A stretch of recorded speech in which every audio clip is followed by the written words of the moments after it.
coordination compounds. We are going to start with this lesson, coordination compounds. In the previous lesson we had learnt that transition elements, they can form coordination compounds or complex compounds.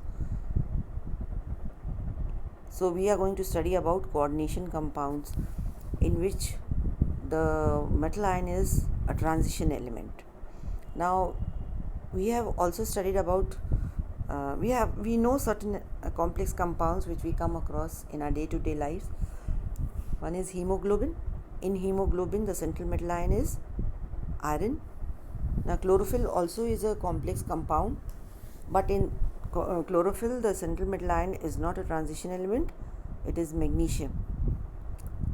Then in vitamin B12 complex, central metal ion is cobalt, which is all this complex is vitamin B12 complex is also a complex. It is a coordination compound. From time to time, different theories have been given to explain the coordination compounds, the complex compounds, their nature, their geometry, etc. Werner gave the first theory, and in his theory he introduced the concept of primary valency and the secondary valency. Now primary valencies are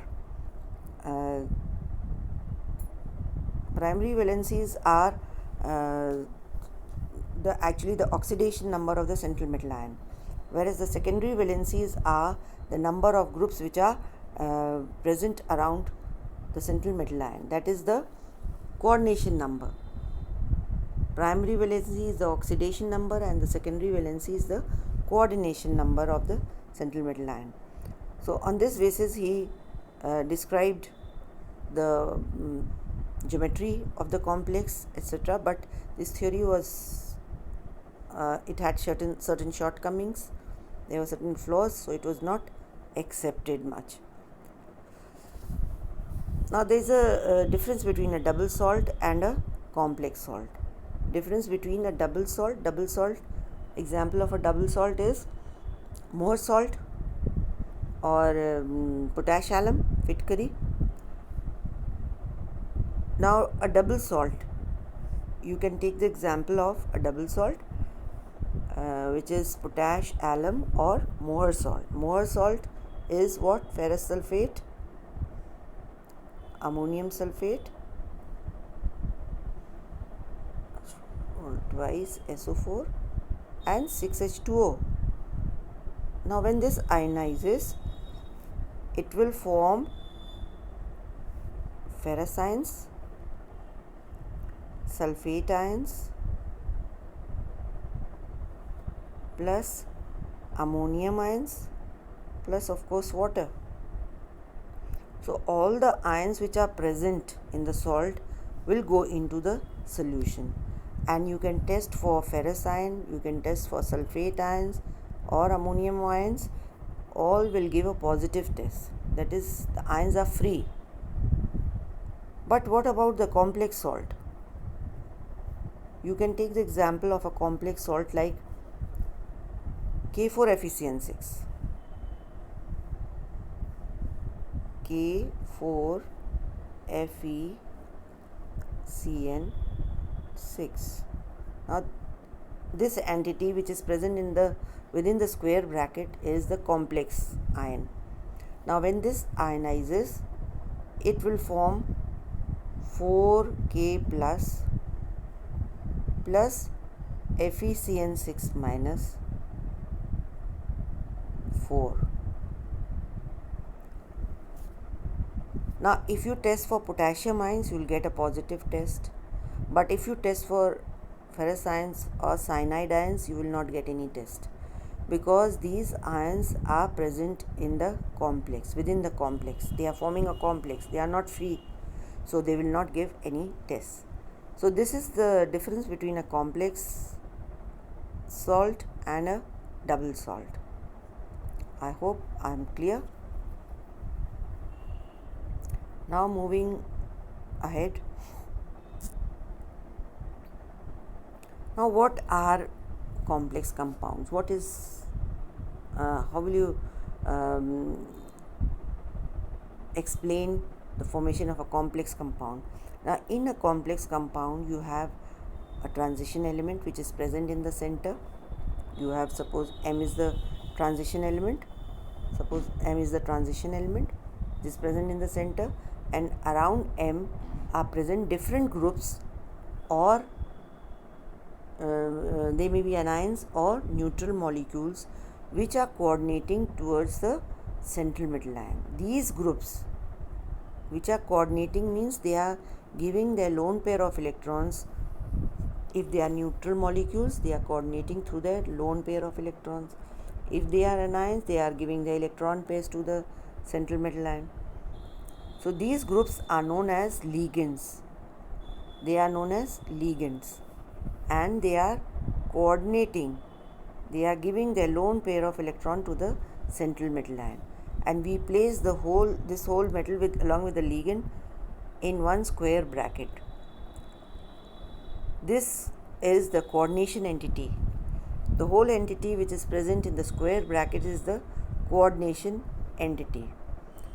Now, central metal ion should possess vacant d orbitals to accommodate the electrons which are being given by the ligands.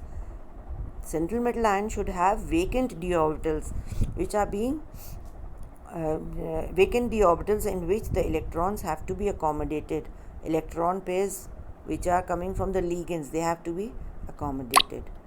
So d orbitals, the transition elements have vacant d orbitals, so these electron pairs can be accommodated here.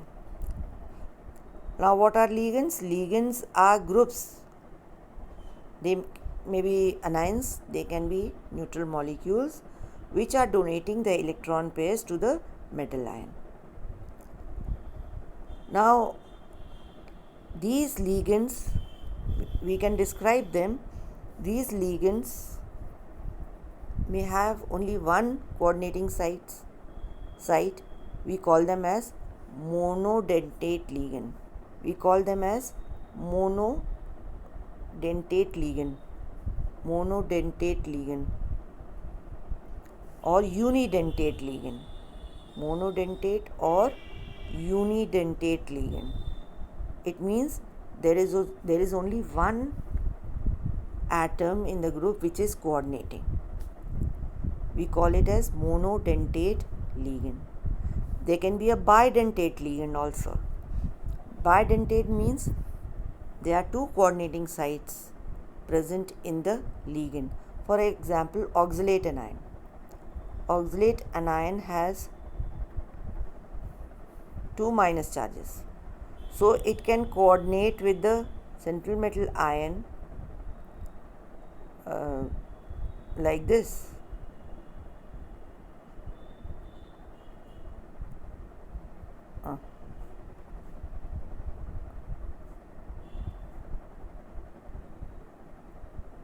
See. So you can see, because of a bidentate ligand, there is a ring formation. Here you can see there is a ring formation taking place. Due to the bidentate ligand, there is a ring formation here, and because of this ring formation, this ring formation is known as chelation. It is known as chelation. This ring formation is known as chelation, and these rings are chelate rings. Now, this is when there are two or more than two atoms which can be coordinated to the central metal ion from the ligand, then only ring formation is possible. Now, there may be groups, there may be ligands which may have more than two we have discussed, but there can be more than two coordinating sites. Then they are known as polydentate ligands. Such ligands are known as polydentate ligands. Now, there is a very good example of a polydentate ligand. ethylene diamine tetraacetate anion. This is an example of a hexadentate ligand. Hexadentate ligand means there are 6 coordinating sites. You can see this is ethylene diamine. Ethylene diamine is CH2 and NH2.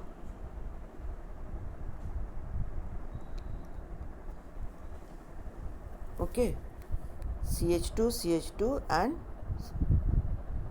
NH2.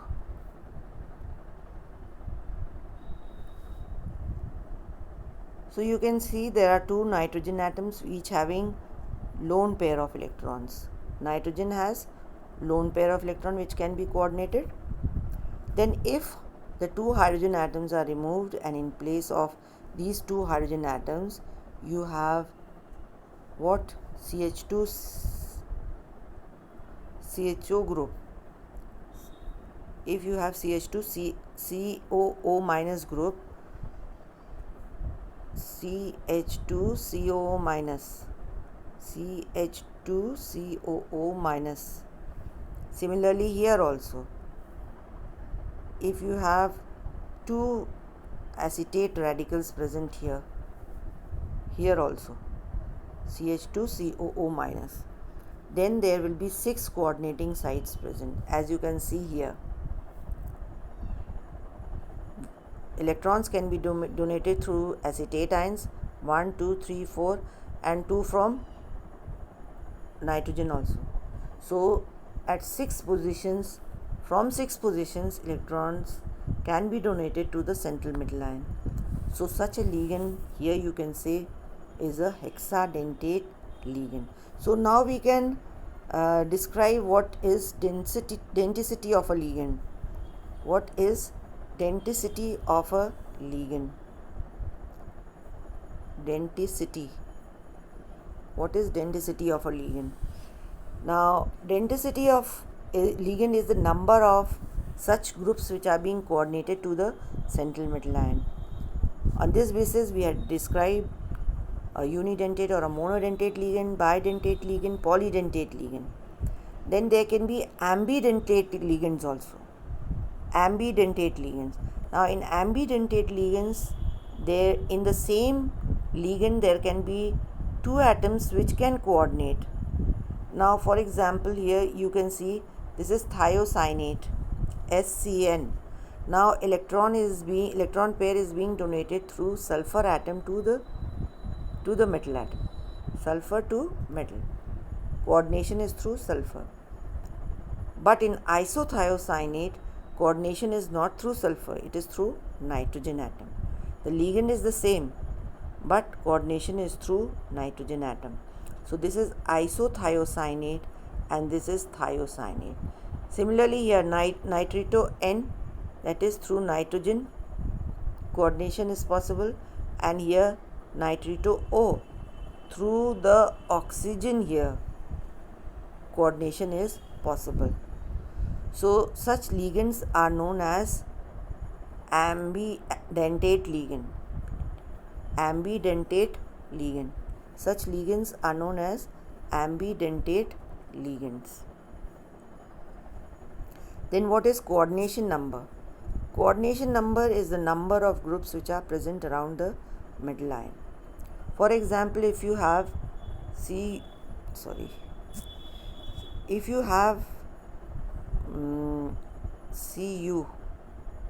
NH3 whole 4 plus 2, then the coordination number is 4, because there are 4 ammonia groups, 4 ammonia molecules which are coordinating from the 4 sides.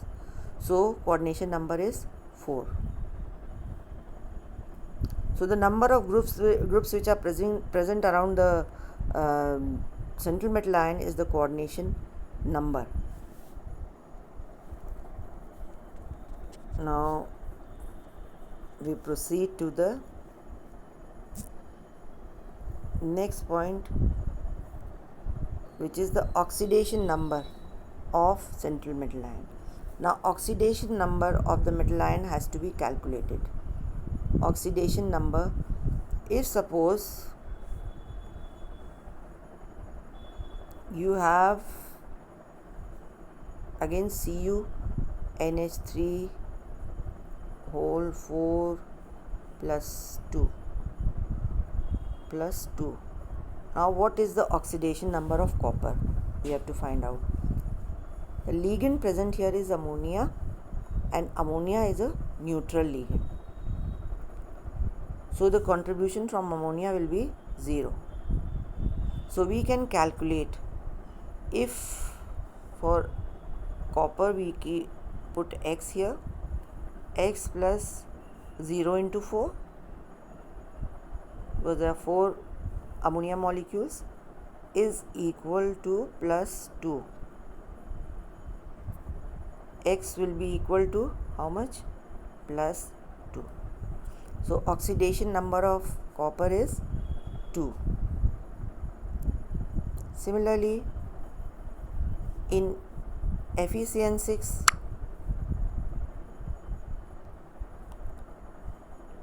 FeCN6 minus 4, ferricyanide. What is the oxidation state of Fe? Put X here. X plus, there are 6 cyanide ions and the charge is -1. So -1 into 6 is -6. So X minus 6 equals how much? Equals -4. So X is equal to plus 6 minus 4, X equals 2. So oxidation number of Fe is 2. This is how we calculate the oxidation number of Fe. Next we will discuss about the nomenclature in our next video. Thank you.